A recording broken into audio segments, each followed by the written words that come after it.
আপনি যদি সংবিধান পরিবর্তন নাও করেন তাহলেও এই সংবিধান 2 বছরের জন্য সাসপেন্ডেড রাখা উচিত ছিল।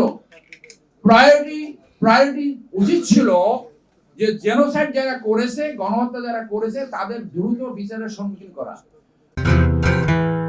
5ই আগস্টের যে স্লোগানগুলো ছিল সেই স্লোগানগুলোকে আমাদের বারবার স্মরণ করতে হবে, কারণ এই স্লোগানের মধ্য দিয়ে যে বিপ্লব সংগঠিত হয়েছে সেই বিপ্লবের আকাঙ্ক্ষা প্রকাশিত হয়েছে। আমরা যদি সেই বিপ্লবের আকাঙ্ক্ষা ভুলে যাই তাহলে আমাদের বিপ্লব সফল হবে না। প্রতিটি বিপ্লবে দুইটি উদ্দেশ্য থাকে, একটি ইমিডিয়েট উদ্দেশ্য আর একটা হলো আলটিমেট উদ্দেশ্য। ইমিডিয়েট উদ্দেশ্য ছিল ফ্যাসিজমের পতন অর্জিত হয়েছে। আলটিমেট উদ্দেশ্য সফল করতে হলে যে স্লোগানগুলো ছিল এমন একটি রাজনৈতিক ব্যবস্থা অথবা এমন একটি সরকার পরিচালিত হবে যারা এই বিপ্লবের আকাঙ্ক্ষাগুলো ধারণ করতে পারে। আমি মনে করি যদি আপনারা দেখেন, ইতিহাস যদি দেখেন, বিপ্লব উত্তর অথবা যুদ্ধ উত্তর যে এই আমাদের অন্তর্বর্তীকালীন সরকার গঠিত হয়েছে, এখন বলার সময় আসছে তারা অত্যন্ত দুর্বল ভাবে গঠন করা হয়েছে। এর ভিতরে একজনও সাহসী লোক নাই। একজন আছে আমাদের প্রফেসর সাহেব ওয়াল ব্রান্ড, কিন্তু উনি অত্যন্ত নরম প্রকৃতির। বিপ্লবের পরে যদি সেই বিপ্লবী সরকার গঠন না হয় তাহলে বিপ্লবের আকাঙ্ক্ষা পূরণ করা কোনোভাবে সম্ভব হয় না। সেই ক্ষেত্রে আপনারা দেখতে পারেন যে যেখানে বিপ্লব সফল হয়েছে তারা কি কার্যক্রম গ্রহণ করেছে, যেখানে বিপ্লব ব্যর্থ হয়েছে সেখানে তারা কি করেছে। আমরা দেখতে পাচ্ছি বিপ্লবের একটা ব্যর্থতার দিকে সম্ভবত যাচ্ছে। প্রফেসর ইউনূস সাহেব যে কথা বলছে, আমাদের সামনে যে সুযোগ আসছে এই সুযোগ যাতে আমরা হাতছাড়া না করি, কিন্তু সেই লক্ষ্যে কাজ হচ্ছে বলে মনে হচ্ছে না।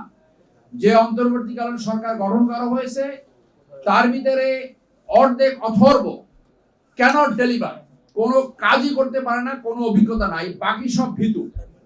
যেটা হজ ছিল অগ্রাধিকার ভিত্তিতে তাদের যে পরিকল্পনা করা উচিত ছিল, একটি বিপ্লবী সরকার করা উচিত ছিল, একটা প্রোক্লেমেশন অফ রেভলিউশন হওয়া উচিত ছিল, এবং সেই প্রোক্লেমেশনের মাধ্যমে যদি প্রোক্লেমেশন এবং কনস্টিটিউশনের যদি কন্ট্রাডিকশন হয় তাহলে প্রোক্লেমেশন উইল রিবেল, সেই প্রভিশনটা নেওয়া উচিত ছিল।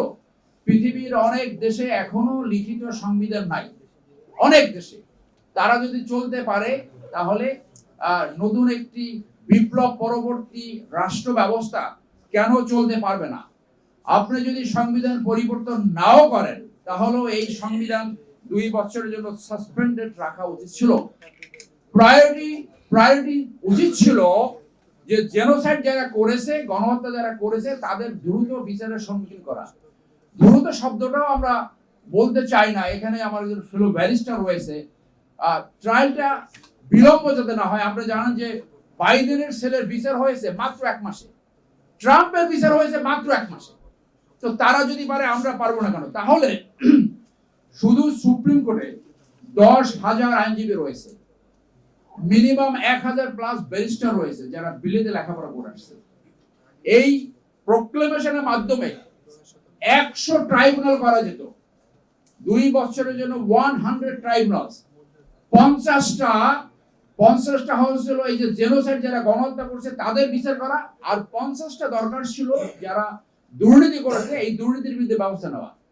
আমার আশঙ্কা হচ্ছে এই অন্তর্বর্তী সরকার কতদিন থাকবে জানি না, তারা একটা বিচার সম্পন্ন করতে পারবে কি না। আজকে আহত আমাদের অনেক জনগণ এবং ছাত্ররা এখনো বিচারে কাতরাচ্ছে, 2000-এর মতো নিহত হয়েছে। এই দুর্নীতিবাজের সম্পত্তিগুলো রাষ্ট্রীয় কোষাগারে ফেরত এনে তাদেরকে পুনর্বাসন করা যেত, তাদেরকে ক্ষতিপূরণ দেওয়া যেত। আপনি 50,000 টাকা 1 লাখ টাকা দিয়ে এই ক্ষতিপূরণ, এটা অত্যন্ত ন্যূনতম এবং একটা তুচ্ছ তাচ্ছিল্য ব্যাপারে পরিণত হয়েছে। আপনার গণভবনের পতন হয়েছে, কিন্তু বঙ্গভবনে তো পতন হয় নাই। যে সংবিধান বারংবার স্বৈরতান্ত্রিকতা সৃষ্টি করে, সেই একই সংবিধান দিয়ে আপনার বিপ্লবের আকাঙ্ক্ষা কিভাবে পূরণ করবে, এই কোশ্চেনটা আমাদের কাছে সবসময় এসে যায়। আপনারা জানেন গতকালকে বাশার আল আসাদের পতন হয়েছে। এই বাশার আল আসাদের পতন স্বৈরতান্ত্রিক পতনের আরেকটা নতুন এডিশন। এর আগে আমাদের ফ্যাসিজম পতন হয়েছে। এই সরকারের আরেকটি প্রায়োরিটি হওয়া উচিত ছিল দ্রুত রিক্রুটমেন্ট করা। কেননা গত 15 বছরে যারা সরকারের বিভিন্ন জায়গায় পদায়ন হয়েছে, সবগুলোই স্বৈরতান্ত্রিকতার ডাইরেক্ট অথবা ইনডাইরেক্ট দোষক। তাহলে এই 4 মাসে কিন্তু 4000 নতুন অফিসার নিয়োগ করা যেত, আর্মি, বিজিবি, প্রশাসন, পুলিশ। এভাবে আপনি তাদেরকে ফেজ আউট করতে পারতেন। বাংলাদেশের বেকার সমস্যা শিক্ষিতের ভিতরে 12%। সো এরকম আমি মনে করি যে এই বিপ্লবের মাধ্যমে যারা এখনো কাতরাচ্ছে বিছানে, তাদের এবং এই সেক্রিফাইসের আমাদের মনে রেখে আমাদের যাতে এই বিপ্লব ব্যর্থ না হয় সেই দিকে সবার খেয়াল রাখতে হবে।